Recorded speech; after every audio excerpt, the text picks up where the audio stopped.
Nesen skatījos dzērienu veikala video un ieraudzīju, ka tur plauktos ir norādītas cenas. Uzreiz atcerējos gadījumu tirgū.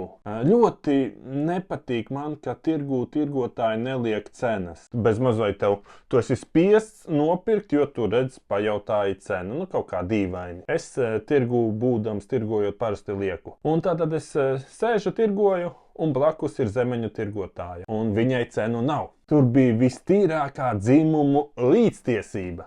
Jā, tātad tur pārdevēja redzot, ka ir dažādi pircēji. Izdomāja nedaudz uzvārīties. Parasti viņa tirgo pa 6 eiro. Nāk kungs, viņam pasaka cenu 7 eiro. Visinteresantākais brīdis ir tad, kad kungs atnāk, viņam pasaka cenu, bet tur jau ir dāma, kurai vajadzētu kā mazāku cenu, nākamā pircēja. Un tad kaut kā mēģina izlavierēties tā pārdevēja. Manuprāt, tas nav godīgi.